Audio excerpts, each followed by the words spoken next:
Ce qui est important de préciser, c'est que dans l'approche orientée solution, on ne fait pas abstraction du problème. L'idée, c'est de ne pas focaliser son attention sur le problème, mais c'est plutôt de cibler le problème, cibler les difficultés que la personne peut rencontrer, ou en tout cas, quelles sont les conséquences que ce problème ou cette difficulté à ce moment-là a sur ses comportements, pour être sûr que l'objectif que l'on va déterminer, il réponde aussi aux attentes de la personne. De nos jours, l'approche dans laquelle on a tous été, je dirais, éduqués, formés, est une approche vraiment basée sur une méthode de résolution de problèmes. Et c'est ça qu'il faut apprendre à déconstruire. Aujourd'hui, l'idée, c'est vraiment de se dire ce que j'ai appris à faire quand il y a un problème, je cible mon attention sur le problème, je fais un diagnostic du problème, etc. Ça, c'est pas du tout notre approche. Ça peut être aussi une approche en PNL, ça peut être une approche en analyse transactionnelle, mais c'est pas du tout la nôtre. La nôtre, elle va consister plutôt à cibler effectivement ce problème-là, décentrer la personne et puis lui réapprendre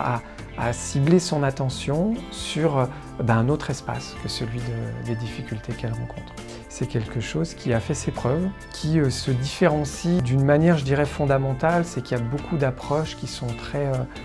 moi, ce que j'appelle les approches cognitivistes, des approches qui font réfléchir, qui font comprendre quelles sont les difficultés qu'on peut rencontrer. Par exemple, j'ai été aussi formé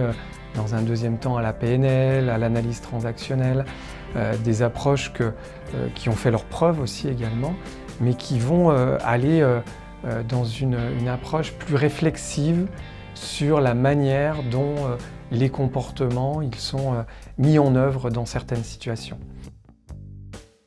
L'idée et le parti pris aussi du coaching orienté solution, c'est de dire plus on fait sortir la personne de son espace problème et on l'amène vers un espace de solution, et plus vite on s'approche, on se détache des éventuelles difficultés que l'on rencontre. Et ça, je trouve que présenter aux entreprises,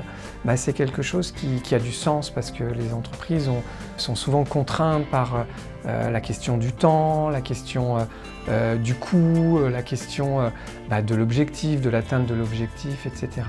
C'est d'autant plus présent ces derniers temps, et je trouve que le coaching orienté solution a encore beaucoup plus de sens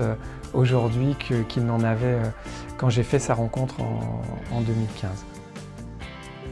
Ce qu'il faut aussi savoir, c'est que le coaching orienté solution est une marque déposée, sur laquelle on a aussi des anciens coachs, on a ce qu'on appelle les alumni, voilà, une association qui a été créée par des anciens coachs, et la possibilité aussi de référencer ces coachs-là sur notre site internet avec toute une dynamique associative, avec des événements, etc. qui tournent autour de ça.